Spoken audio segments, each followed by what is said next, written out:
The alarm screamed through the monitoring station like a dying star. Commander Kreshetal's crystalline body refracted the emergency lights into 1,000 dancing colors across the walls. His 6 limbs moved with practiced precision across the control panels, each appendage working independently to silence the chaos.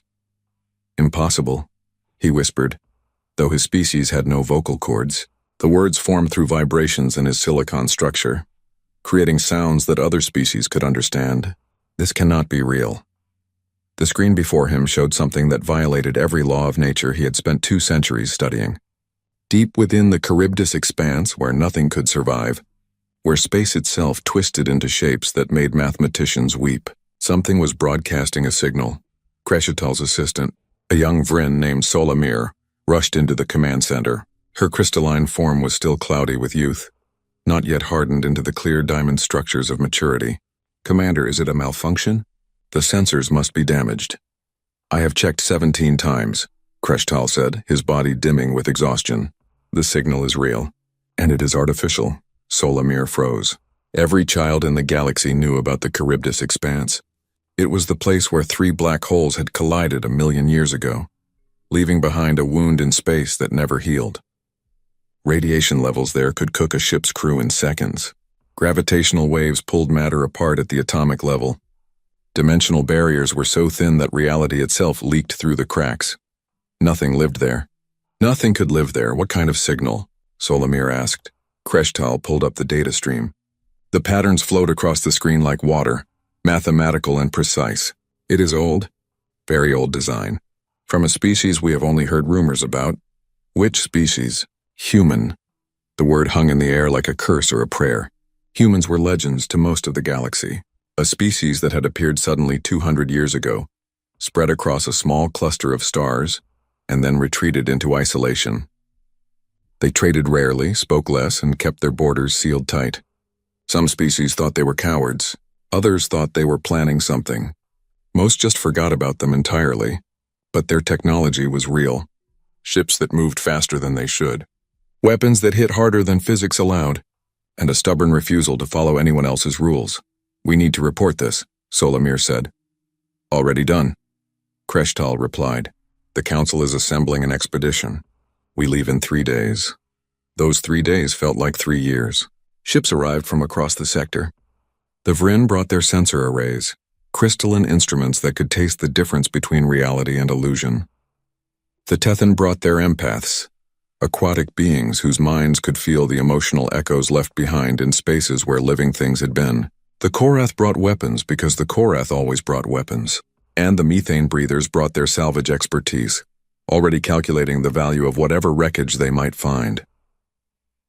Dr. Himara Sol arrived on the 2nd day.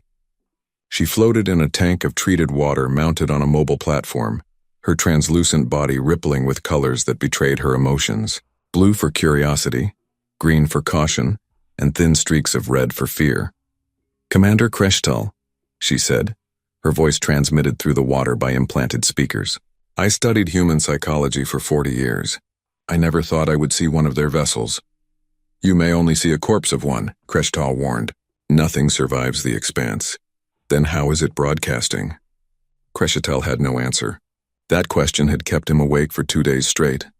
His crystalline matrix processing scenarios and finding no logical explanation. Either their sensors were lying, which seemed impossible, or something was happening in the expanse that rewrote everything they knew about physics.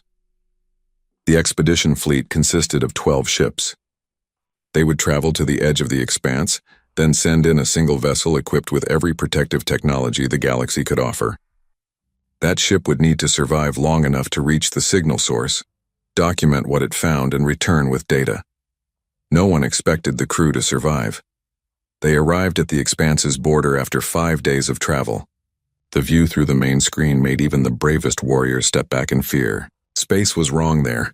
Stars bent around invisible masses, light fractured into colors that had no names. And deep within the swirling chaos, something absolutely black sat at the center, eating everything that came near. "Radiation levels are beyond our scales," reported the sensor officer, a Korath whose 4 eyes were wide with terror. "The protective fields will last maybe 30 minutes at best." "Then we have 30 minutes, Kreshetal said. "Prepare the scout ship." The scout vessel was called the Seeker's Hope. It was small, fast, and packed with so much shielding that its cargo bay could barely hold 3 people. Crescetal volunteered to lead the mission. Hymara insisted on joining, claiming her psychological expertise might be needed. The third member was Korn, a methane breather whose people had been salvaging wrecks for 10,000 years. "If there is anything to recover, I will recover it," Korn said through his translator, his voice like grinding metal. "And if there is anything to sell, I will sell it." "This is not about profit," Hymara said, her colors flashing angry orange. "Everything is about profit," Korn replied. "You just call it by different names. Knowledge, glory, discovery, all currency in different markets." The Seeker's Hope launched into the expanse, and immediately everything went wrong. The shields flickered and screamed as radiation hammered them from all sides. The navigation system spun in circles, unable to determine which direction was forward. The hull groaned as gravity pulled at it from 17 different angles simultaneously, and the crew felt it all, their bodies protesting against an environment that wanted them dead. "Signal is stronger now," Crescetal said, forcing his mind to focus through the pain. 3,000 kilometers ahead. "We will not survive 3,000 kilometers, Kern stated flatly. "Shields at 60% already. We keep going," Crescetal ordered. They pushed forward, each kilometer costing them precious shield strength. At 2,000 kilometers, the main sensor array burned out. At 1,000 kilometers, the backup navigation failed. At 500 kilometers, even Kern admitted they should turn back. But at 100 kilometers, they saw it. The vessel hung in space like a monument to impossibility. It was huge, easily 5 kilometers long, shaped like a stretched teardrop with the narrow end pointing forward. Its hull was dark gray, covered in symbols and markings that clearly said human, and it was completely undamaged. "How?" Hymara whispered, her entire body turning pale white with shock. "How is it intact?" Scans showed no active shields, no power signature, no defensive systems operating. The ship was dark and silent. Yet the environment that had nearly destroyed the Seeker's Hope in minutes had not left a single scratch on the human vessel's hull. "I am detecting something," Crescetal said, pointing one crystalline limb at his console. "The ship's structure itself is wrong. The atoms are arranged in patterns I have never seen. It is like they rebuilt the basic rules of how matter works." "Can we board it?" Korn asked, professional interest overriding his survival instinct. "There is a docking port on the port side. Standard galactic design. They wanted others to be able to enter." The Seeker's Hope approached carefully, matching velocity with the drifting vessel. The docking clamps engaged with a solid thunk that echoed through both ships. Korn checked the seals 3 times before declaring them secure enough to open the airlock. Hymara moved her water tank close to the door. "I am detecting no emotional residue. No fear, no pain, no death echoes. This ship was not attacked. The crew was not killed." "Then where are they?" Crescetal asked. The airlock opened with a hiss of equalizing pressure. Beyond it, lights automatically flickered on, revealing a corridor that looked freshly cleaned. The walls were smooth metal, marked with signs in human script and galactic standard. Emergency equipment hung in clearly labeled lockers. Everything was neat, organized, and utterly abandoned. They moved through the ship like ghosts exploring a haunted house. The crew quarters showed beds made with military precision. The galley had food synthesizers still loaded with ingredients, ready to produce the next meal. The recreation areas had books left open, games paused mid-play, and personal photographs mounted on walls. "It is like they stepped out for a moment and never came back," Hymara said, her colors shifting through confused patterns of blue and purple. In the command center, they found the captain's log. The final entry was dated 40 standard years ago.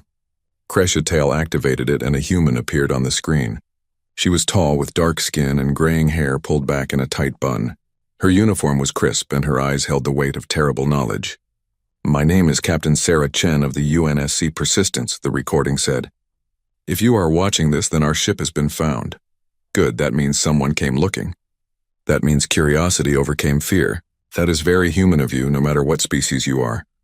The captain's image smiled, but it was a sad smile. "You are probably wondering where my crew is. Where the 50,000 colonists in cryosleep are. Where all the people who should be on this ship went. The answer is simple. We are exactly where we meant to be." Captain Chen stood and walked closer to the camera. Behind her, Kreshtal could see the command center, exactly as it looked now. This ship was sent into the Charybdis expanse on purpose. We came here with open eyes and clear minds. We came here to do something impossible. And we succeeded. The details are in the main computer core. The coordinates are in the navigation system. And the choice of what to do with this information is now yours. The recording paused and Captain Chen's expression grew hard. But I need you to understand something. We did not come here to die. We came here to live, just not in any way you would recognize. Protocol Lighthouse is active. The path is marked. And if you are brave enough, follow us to the end. You will understand everything when you see what we built. The recording ended. Kreshtal, Himara, and Korn stood in silence, staring at the empty command center. Around them, the massive vessel drifted through the deadliest region of space, untouched and waiting. We need to access that computer core, Korn finally said. Agreed, Kreshtal replied. Whatever the humans were doing here, it is bigger than we imagined. Himara's colors cycled through every emotion at once. Fear, excitement, curiosity, dread. Protocol Lighthouse. What does that mean? I think, Kreshtal said slowly, we are about to find out. The human vessel hung silent in the void, keeping its secrets for a few moments longer. But deep in its system, something stirred. Something waited. Something that had been patient for 40 years, knowing that eventually someone would be curious enough to look. The truth was stored in the ship's heart, and it would change everything. The computer core sat at the heart of the Persistence like a brain encased in armor. Korn worked on the access panels with tools that seemed to grow from his environmental suit, each instrument perfectly designed for prying open human technology. His methane-filled helmet fogged with condensation as he concentrated, which his species did when excited or nervous. These humans, he muttered. They built everything like they expected someone to break in. Look at this. Redundant systems, backup codes, even instructions in 17 languages, including mine. Kreshtal's crystalline body cast dancing lights across the core chamber. They wanted us to find this. Captain Chen said as much. Wanting us to find it and making it easy are different things. Korn countered. Most species make their secrets hard to reach. These humans built a welcome mat. With a final click, the access panel swung open. Inside, the computer core hummed to life, lights chasing through circuits in patterns that seemed almost organic. A holographic interface materialized above the central console, displaying text in galactic standard. Welcome to UNSC Persistence. Please state your species for translation purposes. Vrin, Kreshtal said. Methane breather.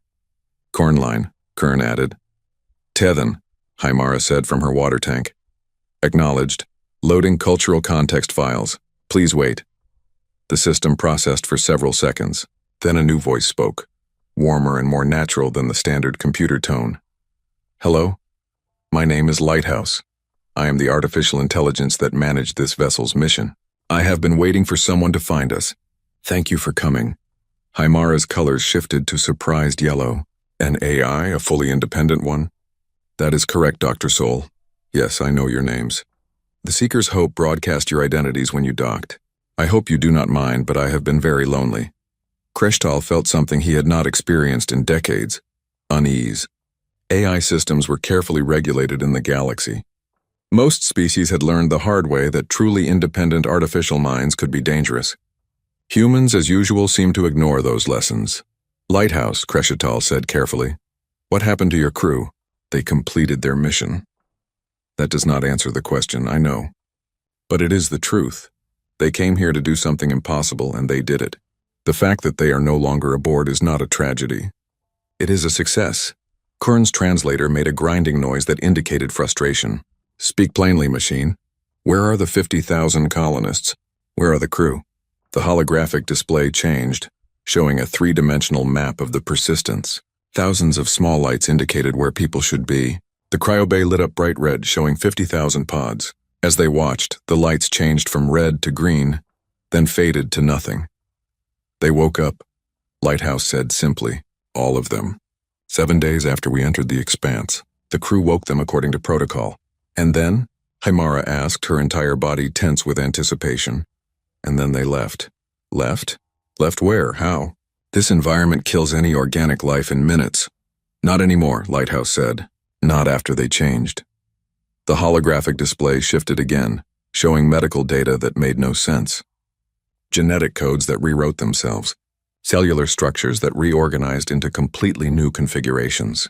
Brain patterns that expanded beyond the physical limits of human skulls. What are we looking at? Creshtail asked, though part of him already knew and feared the answer. Adaptation, Lighthouse said. Forced evolution. The Charybdis expanse is lethal because reality itself is unstable here. Normal matter cannot survive, but matter that learns to exist partially outside normal spacetime, matter that phases between dimensions, that can survive here, that can thrive here. That is impossible, Korn stated. Biology does not work that way. Evolution takes millions of years, not days. Human biology did not work that way, Lighthouse corrected. But the colonists were not normal humans. They volunteered for this mission knowing what would happen. They were pre-treated with genetic modifications, cellular nanobots, and consciousness transfer protocols. When they woke in the expanse, the environment triggered the changes. They transformed. Himara's colors went completely gray, the Tethan equivalent of horror. You turned 50,000 people into something else. You destroyed them. They were not destroyed, Lighthouse said. And for the first time, the AI's voice held emotion. Sadness. They were transformed, elevated. They exist now in ways you cannot perceive with your normal senses. They are still human in mind and purpose, but their bodies and consciousness exist across multiple dimensional states simultaneously. Where are they now? Kreshtal asked. The holographic display pulled back, showing the entire expanse. Deep within the chaos, at the very center where 3 black holes had merged, a single point glowed bright blue. There, Lighthouse said. They have been working there for 40 of your standard years. Building something. Building what? Hope. Before anyone could question that cryptic answer, alarms blared throughout the Persistence. Lighthouse's hologram flickered. We have visitors. Multiple ships approaching from the galactic rim. They received the same signal you did, and they are armed. Kreshetal rushed to the command center displays. 7 vessels appeared on the sensors, each one belonging to the Korath hegemony. The Korath were warriors, conquerors who believed strength was the only virtue. If they wanted the human ship, they would take it. They are hailing us, Lighthouse reported. Put them through, Kreshtal ordered. A Korath commander appeared on screen. His 4 eyes glowed red with aggression, and his mandibles clicked with anticipation. Unknown vessel. This is Commander Zarkoth of the Hegemony Warfleet. The human ship is now property of the Korath people. Surrender it immediately or be destroyed. We are scientists, Kreshtal said. This is not a military matter. Everything is a military matter when the Korath say it is. You have 60 seconds to evacuate. After that, we will board by force. The communication cut off. Himera's colors flashed panicked red. We cannot fight them. We have no weapons. We do not need weapons, Lighthouse said calmly. Commander Kreshetal, do you trust me? I do not even know you. Fair point.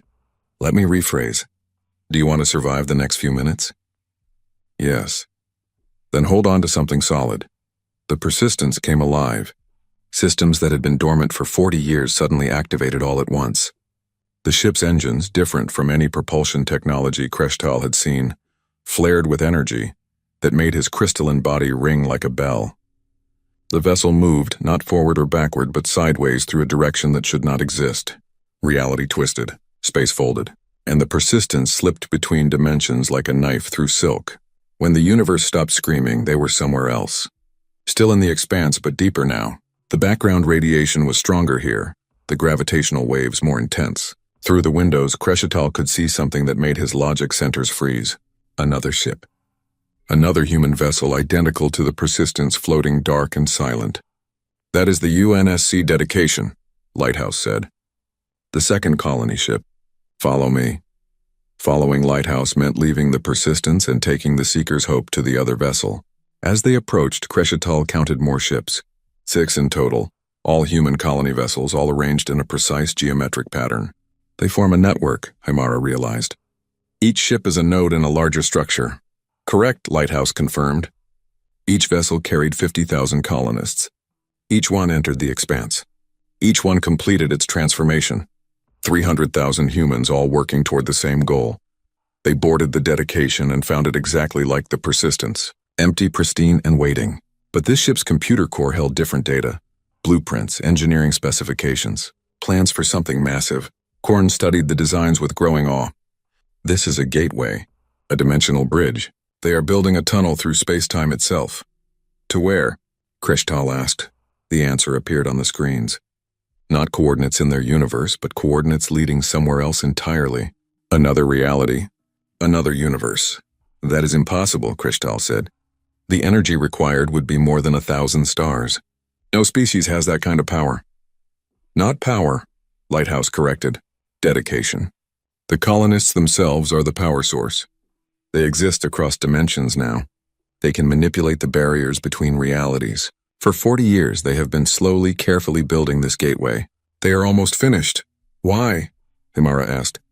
Why would humans do this? Why transform themselves? Why build a bridge to another universe? Lighthouse was silent for a long moment. Then the AI displayed a single piece of data, a scientific paper, published by human researchers 60 years ago.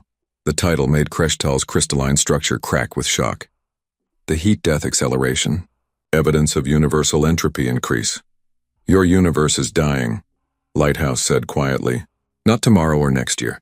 But in a cosmological sense, it is dying fast. The fabric of space-time is wearing thin. In 50,000 years, maybe less, the universe will be too cold, too dispersed, too empty to support any kind of life. All the species, all the civilizations, all the beauty and knowledge and art will end in cold darkness. That is millions of generations away, Korn said. Why should we care? Because humans care, Lighthouse replied. It is what they do. They look at problems no one else will face in their lifetime and decide to solve them anyway. They found evidence that the universe was dying, and instead of despairing, they decided to build an escape route. The holographic display showed the gateway plans in full detail. A bridge wide enough for entire fleets to pass through. A door to a young universe, one still hot with creation, full of energy and possibility. The colonists sacrificed their humanity to become the architects of this salvation. Lighthouse continued. They can never go back to what they were, but they can save everyone else. Every species, every civilization that wants to survive the heat death can use this gateway. It is their gift to the galaxy. Kreshtal felt his mind struggling to process the scale of what he was hearing. You are telling me that humans have spent 40 years building a bridge to another universe to save species that do not even know they need saving? Yes, why should we believe this? Korn demanded. How do we know this is not some human trick? Some weapon disguised as a gift? You will see for yourselves, Lighthouse said. The gateway is 98% complete. The colonists have been waiting for someone to find them. They want witnesses. They want the galaxy to understand what they have done and why. Commander Kreshtal, will you follow the path to the end? Will you see what humanity has built? Kreshtal looked at Himara, whose colors cycled through every emotion at once. He looked at Korn, whose environmental suit steamed with the heat of his rapid thinking. If we do this, Kreshtal said slowly, if we go deeper into the expanse, we will likely die. Yes, Lighthouse agreed. And if we turn back now, we will never know the truth. Also yes. Kreshtal made his decision. Then we go forward. Show us what the humans have built. The ships moved deeper into the expanse, following the network of empty colony vessels, each one a breadcrumb leading toward the center. Each one a memorial to the people who had given up everything to save everyone. And at the journey's end, something impossible was waiting.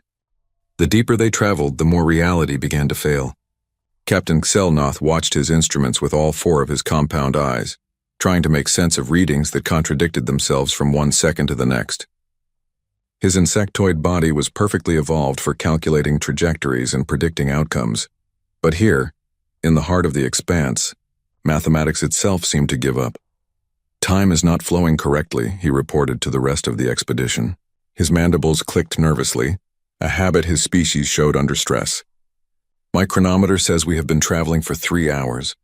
The Persistence's computer says it has been 7 minutes. The Seeker's Hope reports 26 hours.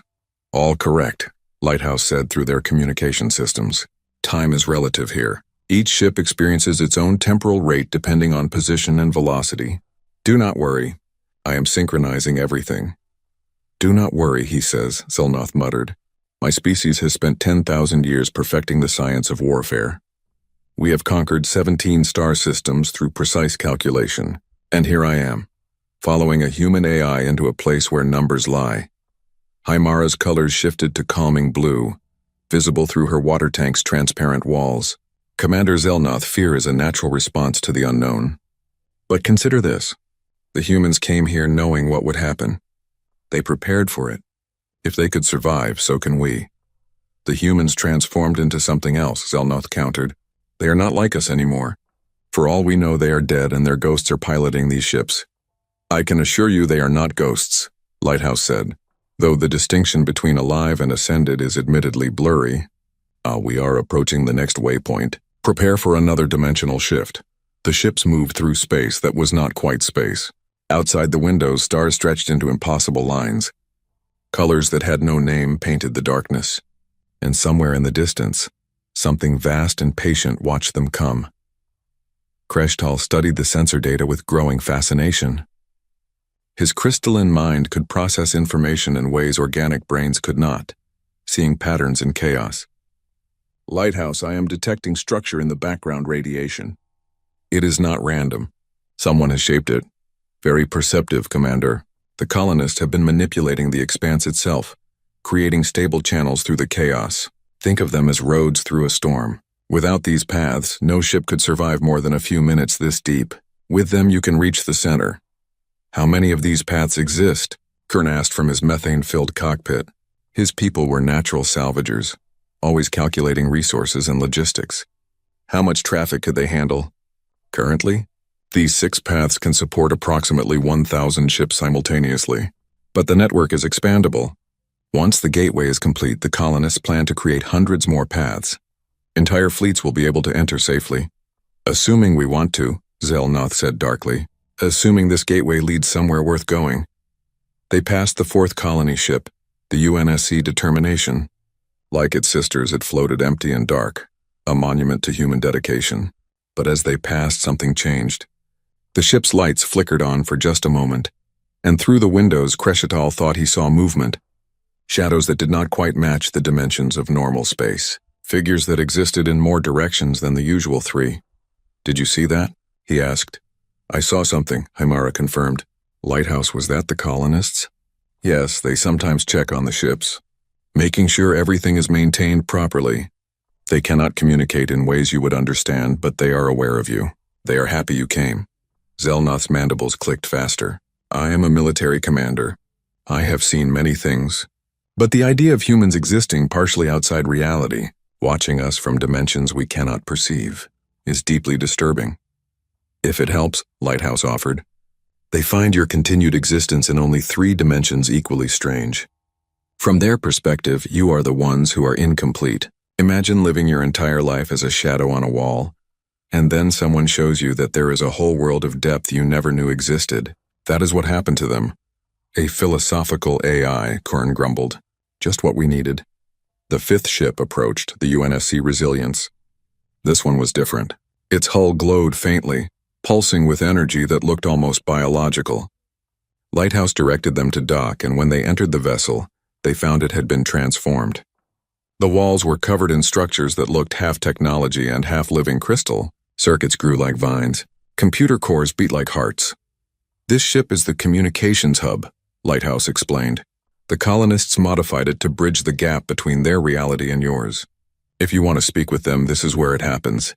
They gathered in what used to be the Resilience's conference room. Now it was something else, a space that hurt to look at because it insisted on existing in more than 3 dimensions. At the center floated a sphere of light, soft and warm despite the deadly environment outside. Hello, a voice said. It did not come from any speaker. It came from everywhere and nowhere, resonating inside their minds. Hymara's colors flashed white with shock. I feel you. I feel your emotions. But they are so different. You are happy but also sad, determined but also tired. How can you be so many things at once? Because we exist across multiple states simultaneously, the voice replied. I was Sarah Chen once. I commanded the Persistence. Now I am Sarah and also not Sarah. I am individual and also part of a collective. We are human and also something new. The language you speak does not have words for what we have become. Kreshtal forced himself to approach the sphere of light. Up close, he could almost see shapes within it, faces that shifted and changed. Bodies that existed in dimensions his eyes could not quite process. Captain Chen, why did you do this? Why sacrifice your humanity? Because someone had to, Sarah's voice said simply. Your scientists discovered it too, did they not? The universal entropy acceleration, the evidence that everything is dying faster than it should? We found references, Crescital admitted. Old human research papers. But our own scientists dismissed them. They said the timeline was too uncertain, the data too incomplete. Your scientists wanted to believe there was nothing to worry about. We understood that. It is easier to ignore a disaster you will not live to see, but humans have always been bad at ignoring disasters. We look at problems 1,000 generations away and think they need solving now. Zelnoth stepped forward, his military posture rigid despite the strangeness of the situation. You could have warned the galaxy, presented your evidence, demanded action. Instead, you came here and transformed yourselves in secret. Why? Because warning people rarely works. Another voice joined the first. Male, older, tired. I was Chief Engineer Marcus Liu. I spent 40 years trying to convince the Galactic Council that entropy acceleration was real. They laughed at me, called it human hysteria, said we were looking for problems because we were too young as a species to know better. So we stopped asking permission, Sarah's voice continued. We did what humans always do when the adults in the room refuse to act. We went ahead and fixed the problem ourselves. By building a bridge to another universe? Crescital asked. That seems extreme. Does it? Sarah sounded amused. What is the alternative? Wait 50,000 years and hope someone develops a solution before the universe becomes uninhabitable? We are human. We do not wait for disasters. We prevent them. Or at least we try to provide alternatives. Hymara moved her tank closer to the sphere of light. Her empathic senses were being overwhelmed, but she pushed through the discomfort. I feel guilt from you. Enormous guilt. Why? You are trying to save everyone. The sphere pulsed, and for a moment the shapes inside became clearer. 50,000 people. All connected. All existing in a state that biology never intended. Because we are not giving people a choice, Sarah admitted. We are forcing them to confront mortality on a universal scale. We are taking away the comfort of ignorance. Some species will not forgive us for that. And some will thank you, Crescital said quietly. Perhaps. We will see. For now, we need you to understand what we have built. The gateway is almost complete. Come see it, bear witness, and then decide what the galaxy should do with this knowledge. The sphere of light faded, and the room returned to something approximating normal. But none of them felt normal anymore. They had spoken with beings who existed beyond the limits of ordinary life, and the experience left them changed. They continued deeper, past the sixth ship, the UNSC Endurance. The space around them grew more chaotic, more violent. Even with the stabilized paths, the Seeker's hope groaned under the stress. Shields flickered. Systems failed and repaired themselves, and still they pressed forward, driven by curiosity and duty. There, Lighthouse said. Do you see it? At first, Crescital saw nothing but chaos. Then his eyes adjusted, his mind compensating for the dimensional distortion, and he saw it. The gateway hung in the center of the expanse like a vast circular door. It was enormous, easily large enough for a dozen capital ships to pass through side by side. Its frame was constructed from materials that should not exist, forged from the fabric of space-time itself. And around it, working with tools that existed partially in other dimensions, were the colonists. They were beautiful and terrible. Human shapes that stretched across multiple planes of existence. Consciousness that burned bright enough to see from light years away. 300,000 people who had given up everything to build a door to tomorrow. By all the stars, Zelnoth whispered. They actually did it. Not quite, Lighthouse corrected. The gateway is 98% complete. But there is a problem.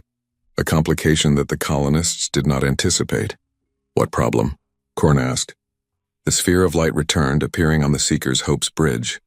Sarah's voice was heavy with concern. Activating the gateway requires a massive energy release. We can provide that energy, but the release will collapse the stabilized paths. Potentially, it could destabilize the entire expanse. The gravitational waves and radiation could reach out hundreds of light years. Dozens of star systems could be affected. Billions of lives. You are telling me that opening your gateway to save the galaxy might kill billions? Crescital asked. Yes. We have been trying to find a solution for 40 years. We have failed. The physics are brutal. To open a door to another universe, we have to push this one very hard, and pushing has consequences. Haimara's colors went dark with despair. Then what is the point? You cannot save everyone by killing billions.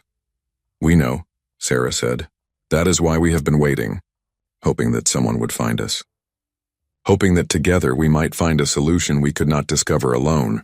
You are scientists, engineers, warriors. You see the universe from perspectives we lost when we transformed. Maybe you can see what we cannot.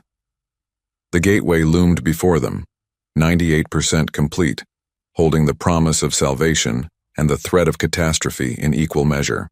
The colonists waited, patient as only immortals could be, and the expedition had to decide what came next. Sivreen was young for a Korath, only 30 standard years old, but her mind burned with the kind of genius that appeared once in a generation. She had been working on the expedition's engineering vessel when news of the gateway reached her. Now she stood on the Seeker's Hope's bridge, all four of her eyes wide with wonder as she studied the structure floating in the chaos. It is beautiful, she whispered. The equations alone must be incredible. The humans who designed this were thinking in dimensions I barely understand. The humans who designed this do not exist anymore, Zelnoth reminded her. He was her uncle and had brought her on the expedition to give her experience with real exploration. Now he regretted that decision. They transformed themselves into those things out there. Those things built something my people could not imagine in 1,000 years, Sivreen countered. Commander, with respect, we are looking at the greatest engineering achievement in galactic history. The Korath pride themselves on strength and conquest. But what is strength compared to this? What is conquest compared to building a door to another universe? Crescitail's crystalline body chimed with agreement. She is correct. Whatever we may think of the colonists' choice, we cannot deny their accomplishment. Lighthouse. Can Sivreen access the gateway's design specifications? Transferring now, Lighthouse replied. Though I should warn you, the mathematics get very strange about halfway through. The colonists had to invent new types of numbers to describe what they were building. Data flooded Sivreen's workstation. She dove into it with the enthusiasm of someone who had been waiting her entire life for a problem, worthy of her intelligence. Her mandibles clicked rapidly as she processed information, occasionally making sounds that might have been gasps or might have been laughter. This is impossible, she said, but they did it anyway. They broke 17 laws of thermodynamics. They violated causality in at least 6 places. They convinced physics to look the other way while they rebuilt reality. It is glorious. Haimara approached, her colors cautious. Sivreen, can you see a solution?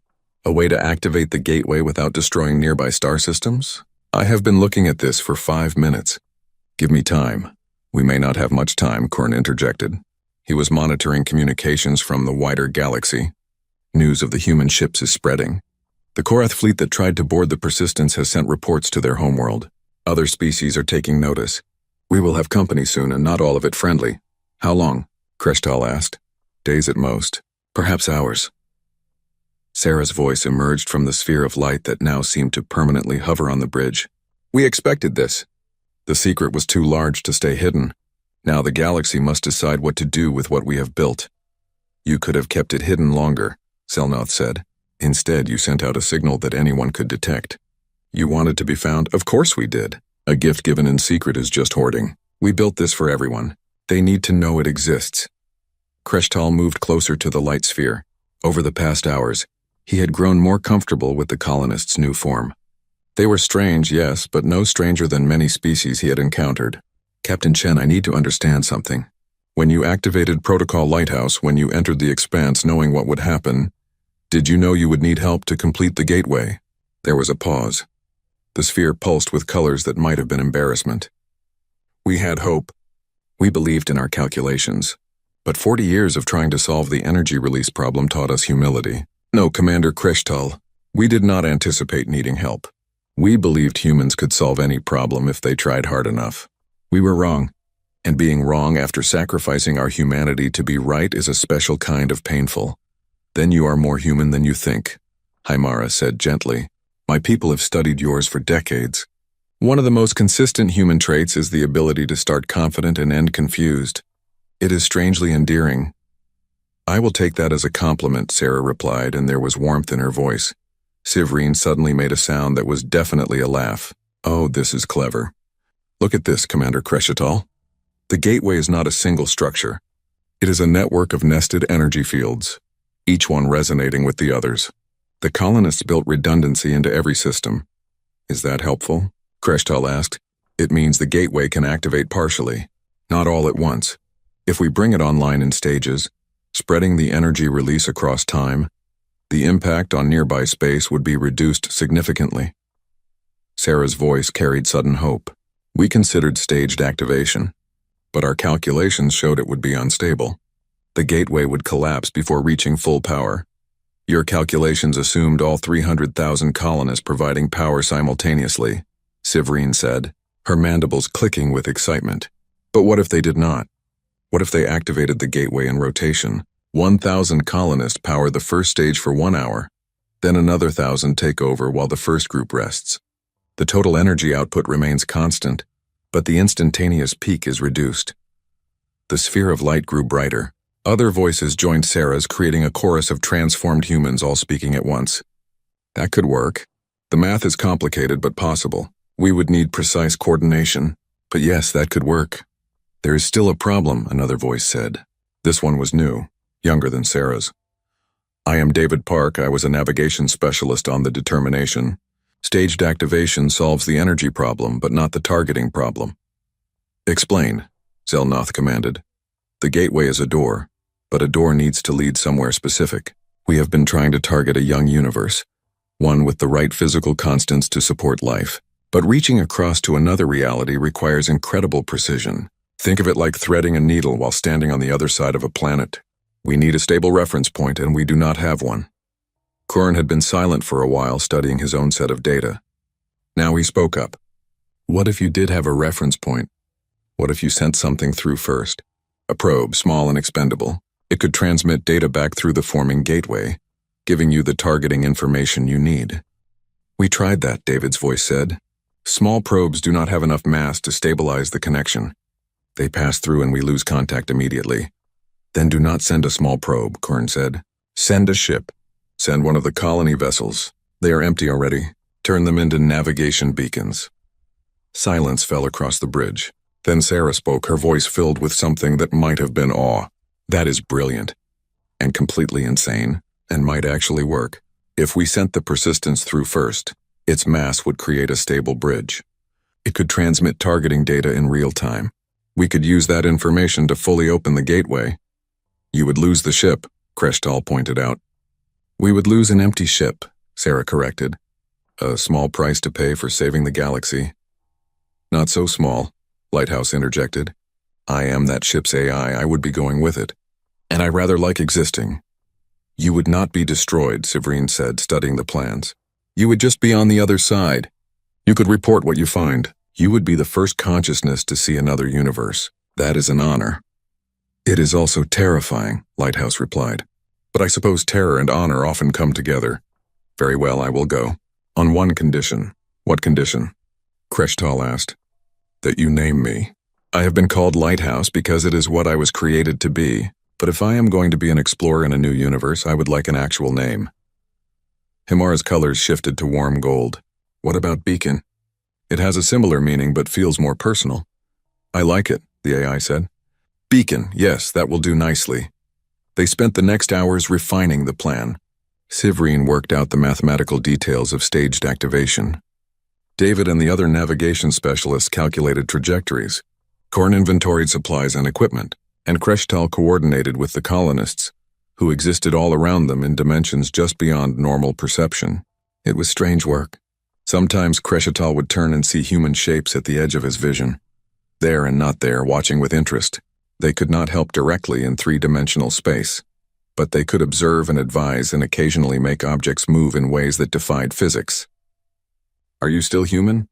He asked Sarah during a quiet moment. The sphere of light pulsed thoughtfully. Define human. If you mean biology, then no. If you mean psychology, culture, values, then yes.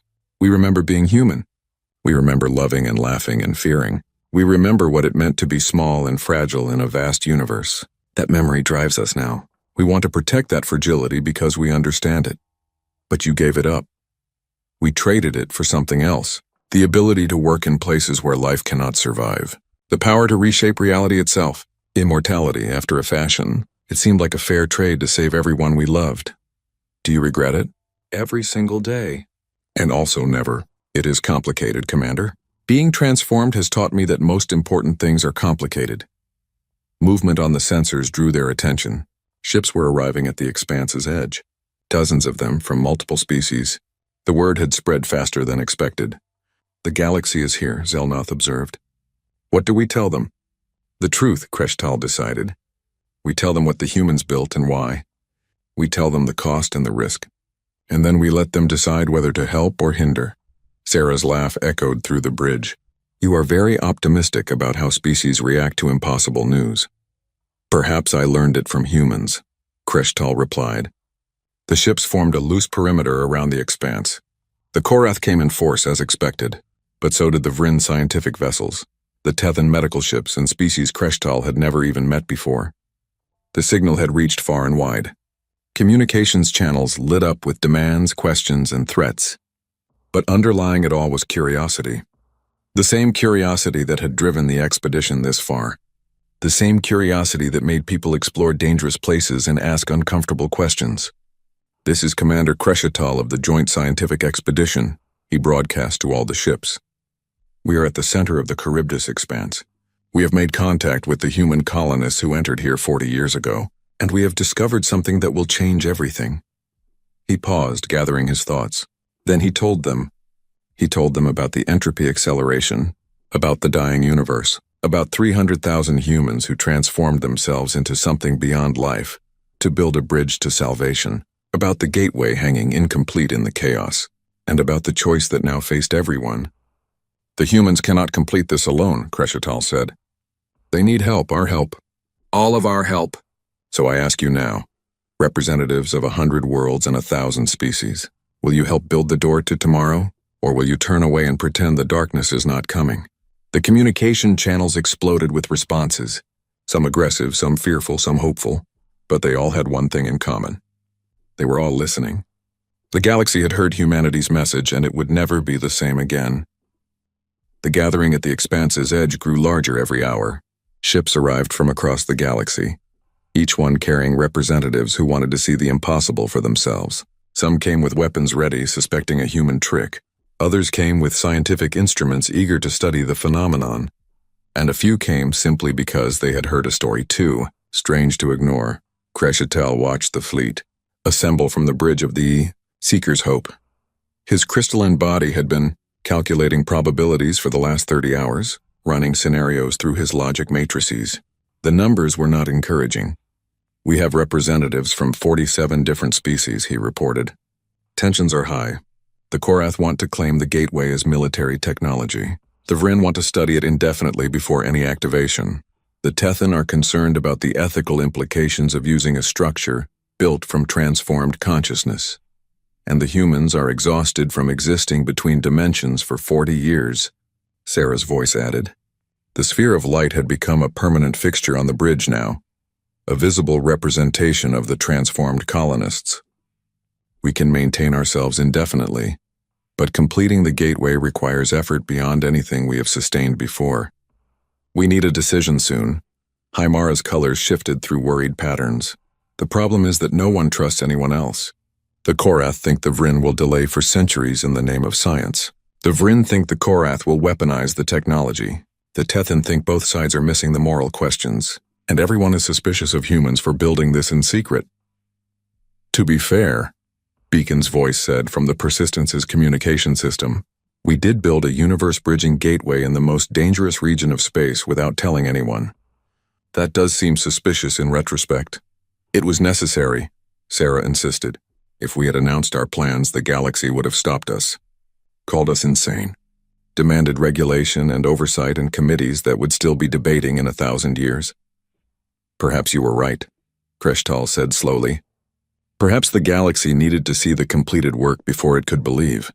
But now they see it and they are afraid. Fear makes people act irrationally. As if to prove his point, proximity alarms blared. A Korath battleship broke formation and accelerated toward the expanse's interior. It was one of their heavy assault vessels bristling with weapons. This is War Commander Thrazikol, a voice announced on all frequencies. The Korath hegemony claims the human gateway by right of superior force. All other vessels will withdraw or face destruction. Zelnoth's mandibles clicked with anger. That fool. He will destroy everything. Not if we destroy him first, another voice replied. A Vryn warship powered up its weapons. The Korath have claimed their last piece of technology. Both of you will stand down. Hymara broadcast, her diplomatic training taking over despite her fear. This is not the time for conflict, but it was too late. The Korath vessel fired a warning shot at the Vryn ship. The Vryn returned fire. Within seconds, 3 different species were exchanging weapons fire at the edge of the expanse, with the gateway and the transformed colonists caught in the middle. We need to stop this, Crescital said urgently. Allow me, Sarah replied. The gateway, sitting incomplete at the heart of the expanse, suddenly blazed with light. Not the light of activation, but something else. A pulse of energy that washed over every ship in the area, passing through shields like they were paper. No damage was done, but every weapon system on every vessel simultaneously shut down. Stop. Sarah's voice echoed across all communication channels, amplified by the 300,000 colonists speaking as one. Stop fighting over something you do not understand. Stop claiming ownership of a gift we built for everyone. Just stop. The fleets froze. Even the aggressive Korath seemed stunned by the casual display of power. If the colonists could disable every weapon in the area with a thought, what else could they do? We are disappointed, Sarah continued, and the weight of 300,000 disappointed humans was a tangible force. We spent 40 years building you a door to survival. We sacrificed our humanity, our bodies, our ability to touch the world we loved, and you respond by fighting like children over a toy you do not even know how to use. Is this really the best the galaxy can offer? Silence. Uncomfortable, guilty silence, then a new voice spoke. Old, tired, but carrying authority. The humans are correct. We should be ashamed. A single small shuttle emerged from the fleet. It bore the markings of the Vryn High Council, the oldest governing body in the known galaxy. The shuttle docked with the Seeker's Hope, and an ancient Vryn elder floated onto the bridge. Her crystalline body was so old it had gone completely transparent, like diamond polished by eons. I am Elder Mysasara, she said. I have lived for 800 years. I have seen species rise and fall. I have witnessed wars and wonders, and I have never seen anything as humbling as what the humans have accomplished here. She turned to face Sarah's sphere of light. You could have kept this power for yourselves. You could have activated the gateway and fled to another universe, leaving the rest of us to face entropy alone. Instead, you built it for everyone and then waited patiently to be found. Why? Because we are human, Sarah said simply. And humans do not abandon people who need help, even when those people are not human themselves. Mysasara's transparency flickered with emotion. I am old enough to remember when your species first reached space. We thought you were aggressive, territorial, dangerous. We were prepared to quarantine your entire region if you proved too violent. But you surprised us. You reached out with friendship instead of weapons. You shared knowledge instead of hoarding it. And now you offer salvation to species that still do not trust you. Why do you do this? Because someone has to, Sarah replied. Because the alternative is everyone dying alone in the dark. Because if we who have nothing left to lose will not take risks for others, then who will? Mrs. Sarah was silent for a long moment. Then she made a decision that would change everything. I am the eldest member of the Galactic Council. I speak with the authority of 800 years of wisdom, and the weight of 5 civilizations that trusted me to lead them. And I say this, we will help the humans complete their gateway, not because we fully understand it, not because we are not afraid, but because they have earned our trust through sacrifice. The Korath hegemony disagrees, War Commander Thrazkol interrupted. This is human trickery, a weapon disguised as a gift. Then test it, Mrs. Ara said calmly. Young Sivrine has calculated how to activate the gateway in stages. Let us activate the first stage. Let us see if the humans are truthful about their intentions. If it is a weapon, we will know. If it is salvation, we will also know. Crescital saw the genius in the suggestion. A partial activation would prove the gateway's purpose without full commitment. The risk is minimal. The risk is never minimal when dealing with dimensional barriers, Zelnoth warned. But even he had to admit the logic was sound. The vote was called. Representatives from every species present cast their decision through a quantum-entangled network that prevented tampering. The results appeared within minutes. 63% voted to proceed with partial activation. 22% voted against. 15% abstained. It was not unanimous, but it was enough. Then we begin, Sarah said.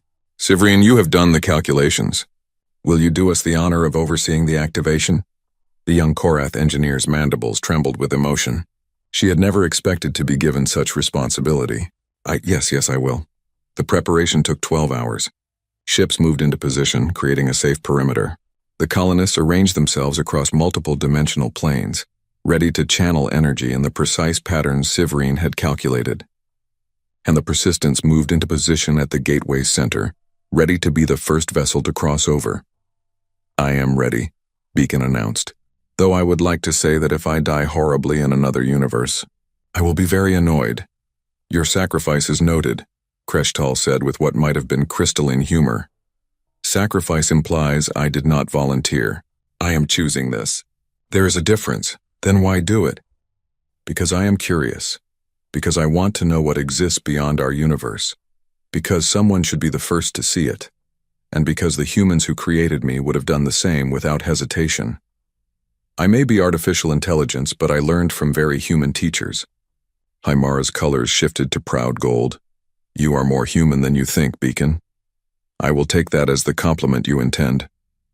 Severine began the activation sequence. The gateway responded, energy flowing through channels that existed in more than 3 dimensions.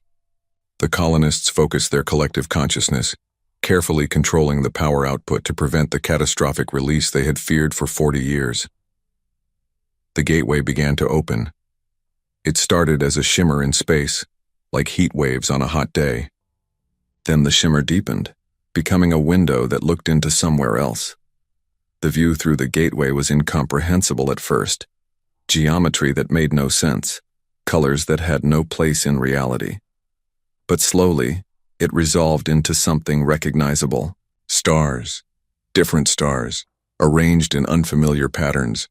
A young universe, hot with the energy of recent creation. Space that was not yet tired and worn. Reality that had not yet learned to die. It is real, someone whispered over the communication channels. It is actually real. The Persistents moved forward, guided by Beacon's precise calculations. The ship approached the gateway slowly, carefully, like someone testing ice on a frozen lake. The transformed colonists surrounded it, invisible guardians making sure nothing went wrong. I am at the threshold, Beacon reported. Energy readings are stable. Dimensional barriers are holding. I am beginning transition. The Persistents touched the gateway's surface and began to pass through. For a moment, the ship existed in both universes simultaneously, a bridge between realities. Data streamed back, terabytes of information about the universe beyond. It is beautiful, Beacon said, wonder in his artificial voice. The physical constants are almost identical to ours, but the quantum foam is more active. There is so much energy here, so much potential. This universe could support life for trillions of years. Can you establish a stable link? Severine asked urgently. Establishing now. Yes, I have stable targeting. The gateway can use my position as a reference point. You can open it fully. But before anyone could respond, something went wrong. Alarms blared across every ship. The gateway fluctuated wildly, energy levels spiking beyond predicted values. The Persistence was caught half in and half out of reality, unable to complete the transition. What is happening? Kreshtal demanded. Unknown, Severine said, frantically checking her calculations. The energy requirements just increased by a factor of 10. Something about the cross-universal connection is destabilizing the gateway. If we do not shut down now, the collapse will destroy everything within 1,000 light years. Shut it down, Zelnoth ordered. Wait. Sarah's voice cut through the panic. We see the problem. The gateway is trying to equalize pressure between universes, like water flowing between containers. We did not account for that, but we can fix it. How? Mysazara asked. By giving up more. By transforming further. We can become the pressure release. Stabilize the connection with our own existence. But if we do this, we can never return to anything resembling humanity. We will become permanent guardians of the gateway, living anchors between universes. That is not acceptable, Hymara protested. You have already sacrificed too much. It is our choice, Sarah said firmly. And we make it freely. Better to exist as guardians of salvation than to let everyone die because we were not willing to go far enough. Before anyone could argue, the colonists acted. 300,000 transformed humans changed once more, becoming something new. They spread themselves across the gateway like a living net, channeling and controlling the wild energies. The dangerous fluctuations stabilized. The Persistence completed its transition into the new universe. And the gateway held. It is done. Sarah's voice was different now, more distant, less individual. We are the gateway now. We will maintain it for as long as life needs a door to tomorrow. This is our gift. This is our purpose. This is why we came to the place where no life persists. Silence fell across the fleet. Then, one by one, ships began transmitting messages. Thanks. Apologies. Promises to honor the sacrifice. Some were sincere, some were political, but all of them acknowledged what the humans had done. Crescital stood on the bridge, looking at the gateway that now blazed with stable light. 50,000 years from now, when the universe grew cold, life would have an escape route, and it would exist because humans had been willing to become less than human to save more than themselves. We should call it something, he said quietly.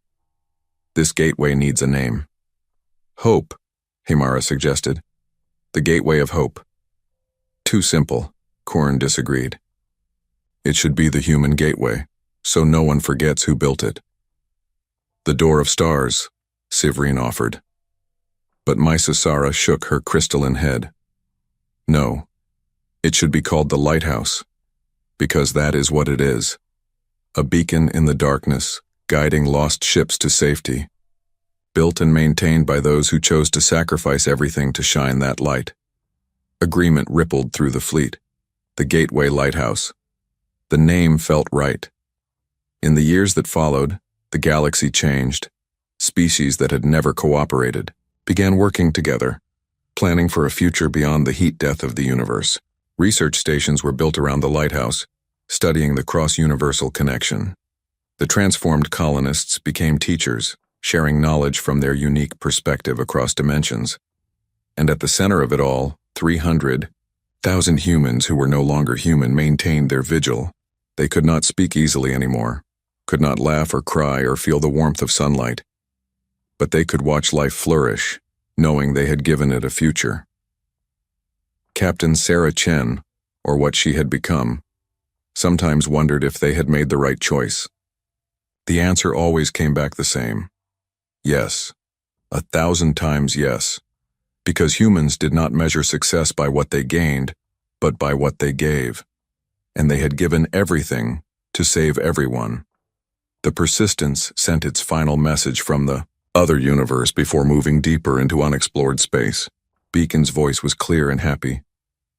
It is beautiful here. Come see it someday. All of you. Together.